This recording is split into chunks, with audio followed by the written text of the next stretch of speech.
¿Cuáles son las causas externas que dieron paso a la independencia de la Nueva España? Yo soy Historiker, acompáñenme a descubrir esto.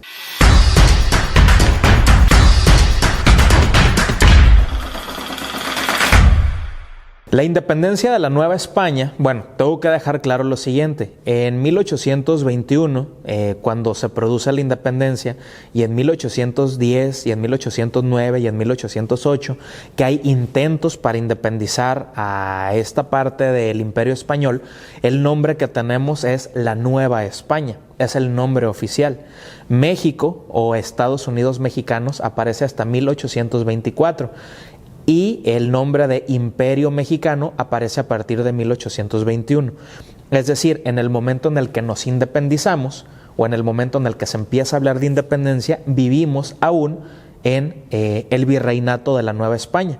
Por eso pienso, y es una opinión muy personal, que a este proceso se le debe llamar la independencia de la Nueva España.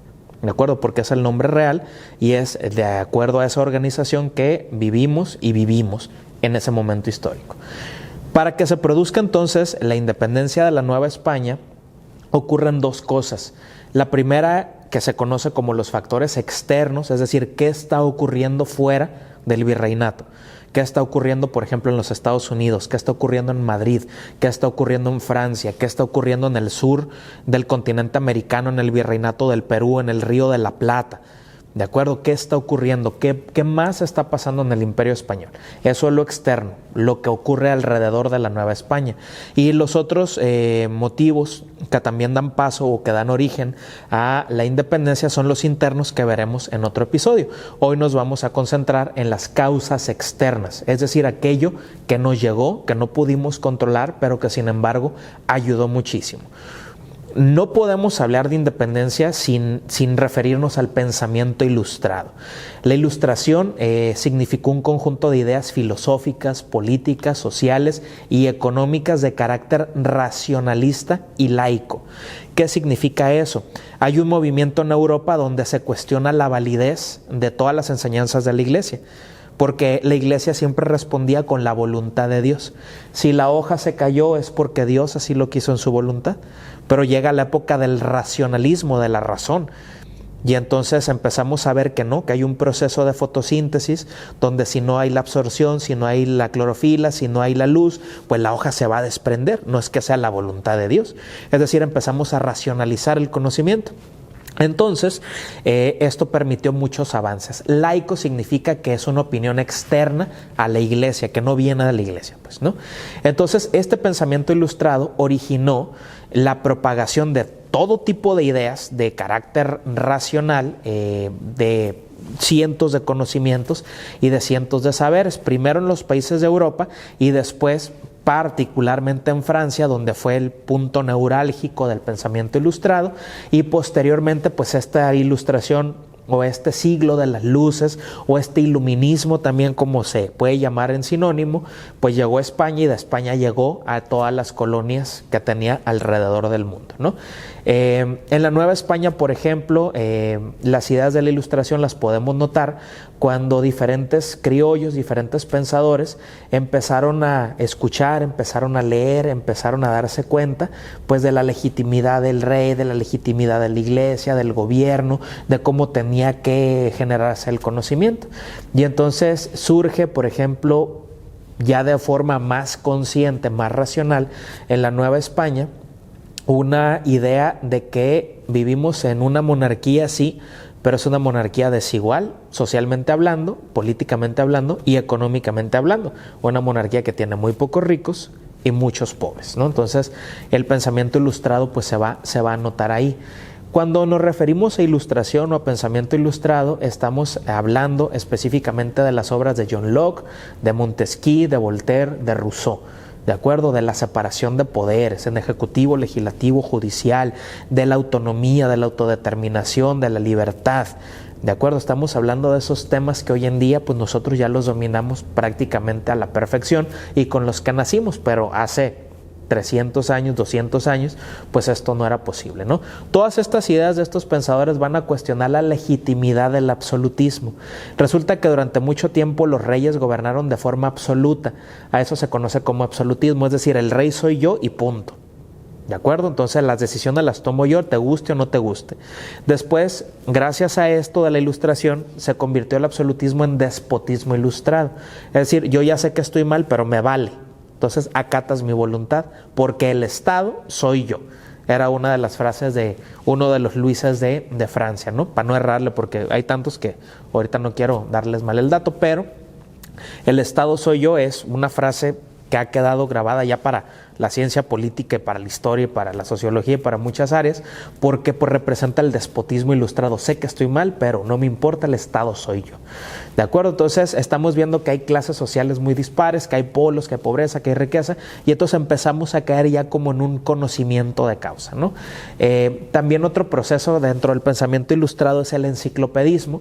El enciclopedismo fue un fenómeno impulsado por Denis Diderot y por D'Alembert, y entonces ellos reúnen en unos librotototes todo el conocimiento y toda la producción de pensamiento nueva de ese momento para poder divulgarla. ¿De acuerdo? Entonces, alejada totalmente de toda creencia religiosa.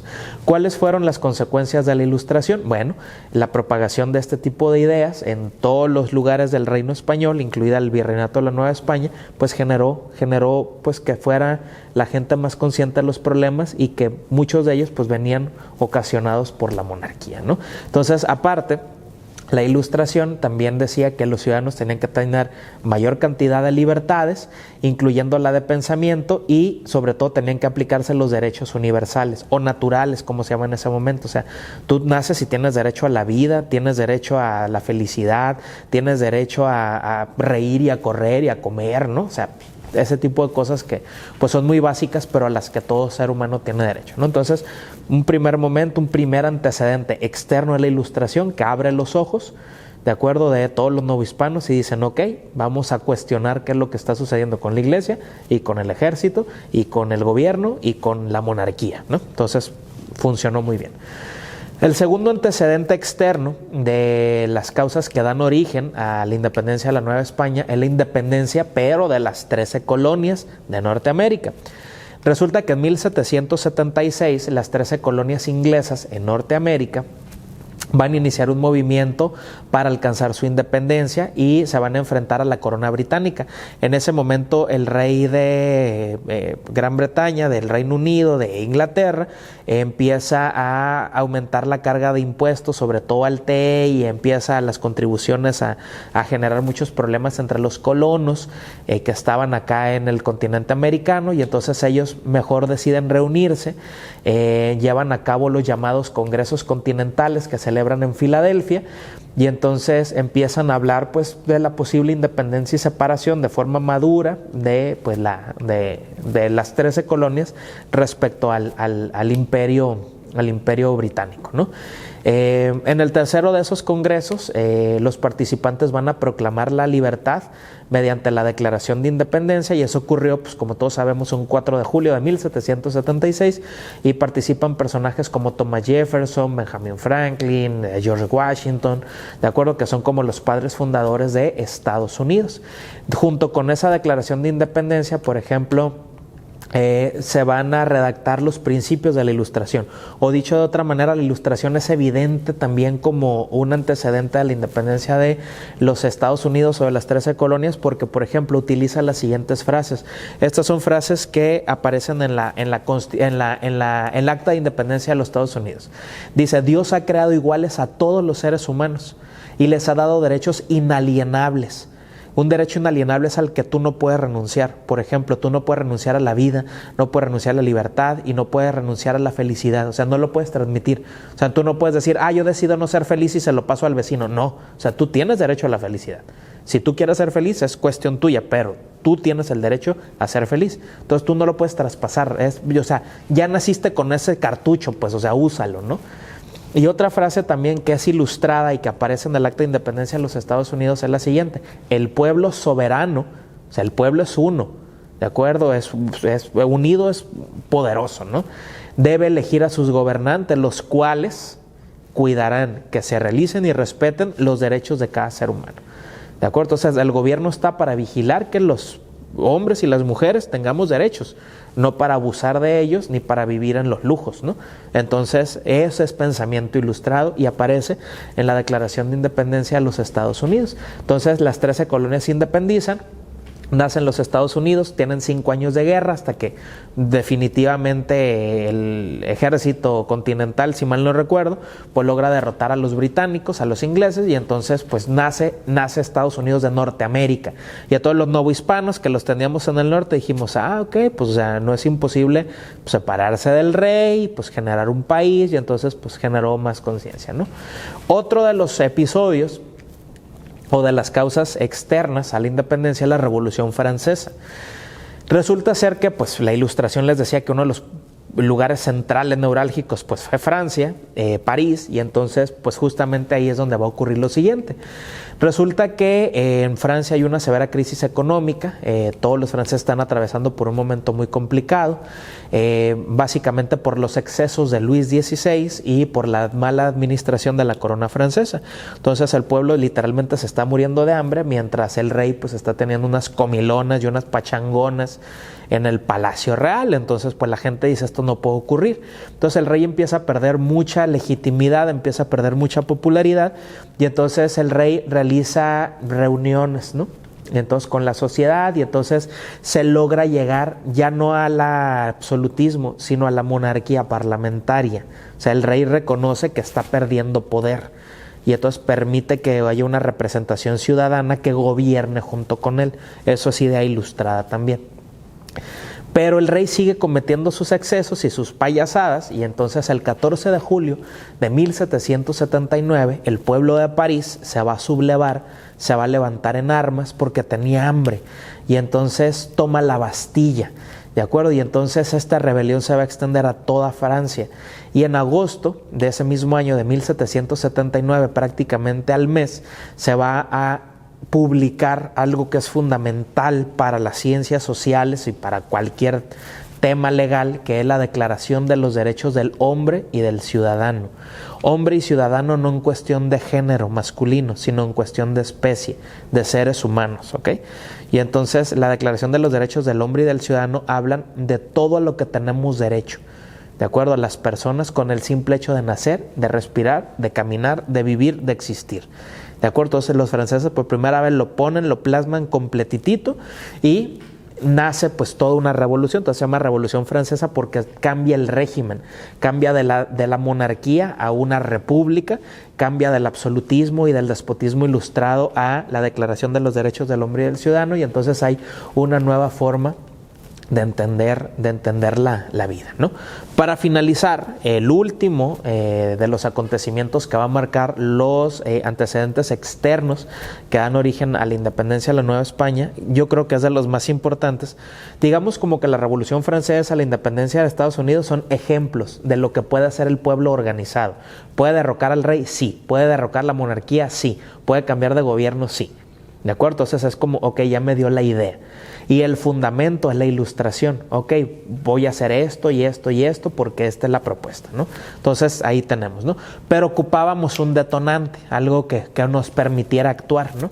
Y entonces, pues Napoleón Bonaparte, que era de Francia, no lo dio. Resulta ser que Carlos IV es el rey de España en ese momento. Y entonces había una rivalidad entre los ingleses y los franceses, y entonces pues Carlos IV se había tratado de mantener medio neutral. Hay uno de los ministros de la corona española que se llama Manuel Godoy, y entonces Manuel Godoy, viendo que Francia era un peligro, pacta una alianza militar con los galos, con los franceses, ¿no? Y entonces pues para apoyar un tanto a Francia, porque Francia pues está a un ladito de España, ¿no? Entonces Napoleón, que es el sujeto que está encargado del gobierno de Francia en ese momento y que es un gran estratega militar, pues acepta este pacto con la corona española, y entonces le dice Napoleón al rey que pues tiene la idea de bloquear a Inglaterra marítimamente hablando, pues que si le da chancita de que las tropas de Francia pasaran por España para poder dirigirse a hacer el bloqueo a Inglaterra. Y entonces en su paso por España, iban a invadir Portugal, y entonces el acuerdo era que si el rey dejaba pasar a los franceses, cuando Napoleón invadiera Portugal, Portugal se iba a anexar a la corona española. Y entonces el rey permite ese acuerdo. Entonces Napoleón tenía otros intereses y tenía otras ideas. Entonces cuando el ejército francés llega a España, ya se sabía que Napoleón no solo iba por Portugal e Inglaterra, sino que también quería apoderarse de España. El rey Carlos IV y su hijo Fernando VII están viajando para salir huyendo de España. Los toman prisioneros a los dos. El rey Carlos IV abdica en favor de su hijo, es decir, el rey renuncia a ser rey para que el príncipe de Asturias, que es Fernando, se convierta en el rey de España. Entonces inmediatamente tras la abdicación o la renuncia de Carlos IV, Fernando se convierte en Fernando VII, el monarca de España y el emperador de todo el imperio español. Y entonces Napoleón los termina agarrando presos y los encierra en Bayona. ¿Ok? Entonces, en la ausencia de los reyes, Napoleón pone en España a su hermano, que se llama José Bonaparte, ¿no? Entonces dicen que era muy borracho, entonces le decían Pepe Botella, ¿de acuerdo? Dicen otros que nunca probó una gota de alcohol, pero a la historia pasó como el borrachales, ¿ok?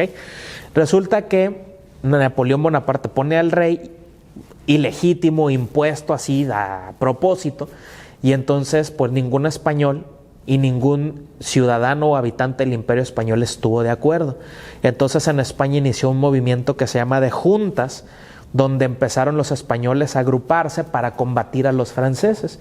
Y entonces empezó a haber muchas reuniones y muchas propuestas y empezó a haber muchos congresos, y entonces eso derivó en la publicación de la Constitución de Cádiz, mejor conocida como la Pepa, que se publicó en 1812. Después hablaremos de eso. Y entonces va a llegar un momento donde Napoleón deja de invadir España, se va José Bonaparte, regresa al trono Fernando VII y regresa ya con cortes generales, que es la representación de todo el reino de España, ultramar y de España propia. O sea, todo el imperio español está representado con diputados, y entonces tiene que gobernar bajo la figura de una monarquía parlamentaria, cosa que no le va a gustar porque él siempre fue absolutista. Les platico todo esto porque cuando el rey Fernando VII está encerrado, nace la idea de rechazar en la Nueva España el gobierno francés, y nace la idea de autonomía, y nace la idea de guardarle y reservarle el trono a Fernando VII, porque yo soy ciudadano del Imperio Español, soy vasallo de la corona española, no de Francia. Entonces yo no le voy a rendir como vasallo de la corona española tributo al rey ilegítimo francés, sino que me voy a esperar a que venga el rey que a mí me toca para poder seguir con mi vida política normal. ¿De acuerdo? Entonces este es un antecedente que después ligaremos cuando iniciemos con el proceso de independencia. Entonces, hasta la próxima.